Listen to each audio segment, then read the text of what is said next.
नमस्कार मित्रांनो, मी प्रमोद गुरु आणि तुम्ही बघताय गावचा माणूस. मित्रांनो, आज मी तुम्हाला श्री दारू ब्रह्म म्हणजे द्वापरात कलियुग ह्या नाटकाचा भव्य सेट उभारला जात आहे आणि त्या पाठीमागे बॅकस्टेजला काय काय केलं जातं आणि किती मेहनत लागते हे मी तुम्हाला या व्हिडिओच्या माध्यमातून दाखवणार आहे.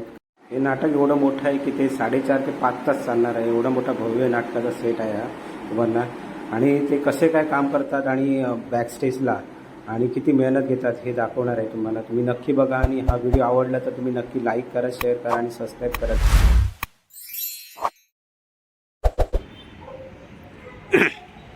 असा रथ बनवला जातो बघा.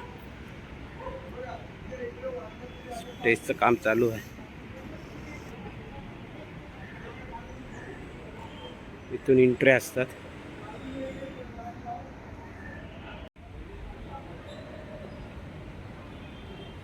पडदे वगैरे लावलेले आहेत बघा. फिक्सिंग पडद्या पाठीमागे कसं चालतं ते बघा. लोककला दशावतार नाट्य महोत्सव संस्था आहे यांचं हे आयोजन आहे. भव्य मोठं आयोजन केलेलं आहे त्यांनी बघा.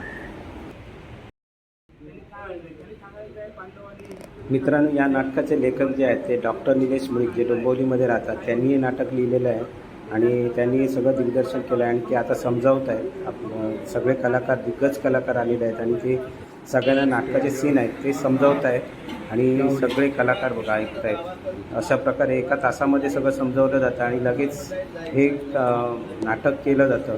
म्हणजे ह्या नाटकासाठी कुठेही त्यांना लिहून भाषण वगैरे काही लिहून दिलं जात नाही. जसं पिक्चरसाठी केलं जातं किंवा नाटकामध्ये जे डायलॉग्स लिहिले जातात, नाही, फक्त स्टोरी समजावली जाते की कोणाच्या नंतर कोणाची एंट्री आहे आणि कसं आहे हे फक्त सांगितलं जातं. कलाकार जे बसलेले आहेत ते बाबली नाईक आहे, उदयराणी कोणसकर आहे, आनंद कोरगावकर आहे, चारुदत्त तेंडुलकर आहे, बाळू कोचरेकर आहे, संजय काळे, असे अनेक कलाकार ह्या नाटकामध्ये काम करणार आहेत आणि जे सगळे नाटक ऐकत आहेत आणि हे नाटक संयुक्त प्रणालीत आहे आणि सगळे कलाकार मन लावून ऐकत आहेत बघा आणि समजून घेत आहेत कसे प्रवेश आहेत, कसं बस काय बोललं जावं हे सगळं ऐकलं जातं इथे आणि नंतर नाटक हे केलं जातं.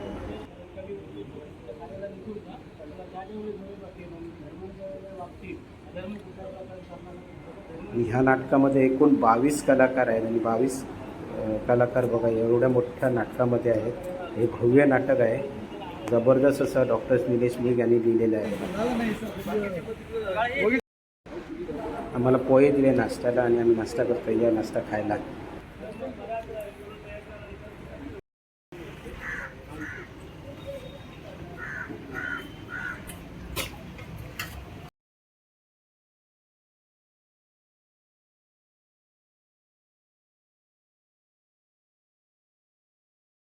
मोबाईल आहे ना?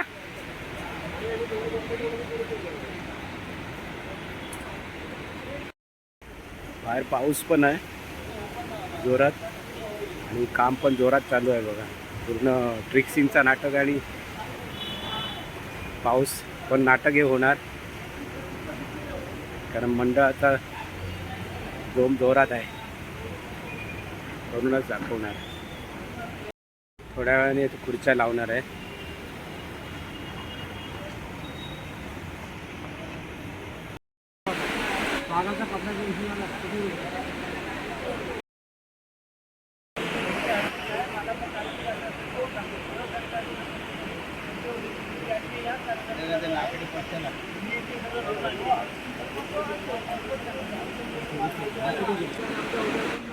पडद्यामागची स्टोरी आहे. तेच पडद्यामागची स्टोरी आहे.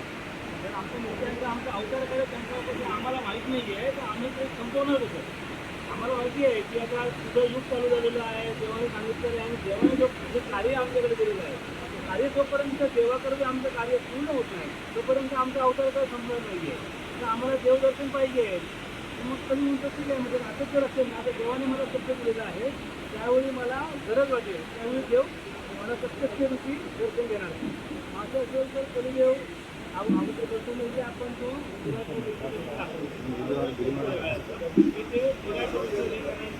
उलटला आहे. ओके, तो कलेचा आणि तिथे जो प्रवेश आहे तिथे ते बाण सोडलेले आहे. ओके, कृष्णाने ते बाण सोडलेले आहे. तर मी तुम्हाला जे कार्य सांगितलं देवाने सांगायचं की मी जे 4 व्यक्तीला जे 4 बाण सोडले त्या बाणांचं काय केलं ते सांगा. तुमचं जे कली म्हणून जे माझ्याकडे हे दुसरं प्रश्न आहे. मग तुम्हाला त्या ठिकाणी तुम्हाला पडलं पाहिजे. ते काय असेल?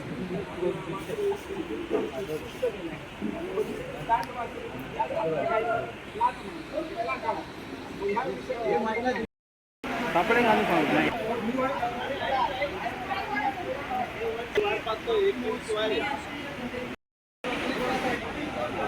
ह्या सीनमध्ये कृष्णाचं भव्य रूप दाखवणार आहे आणि असा सेट आहे ते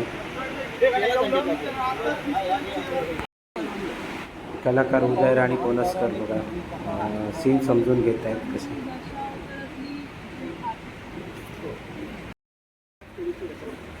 बरोबर ना. मग जे आपण सगळे कलाकार करणार आहे त्यांना ओव्हरऑल त्या सगळ्या पुराणांचा अभ्यास वाचन करावा.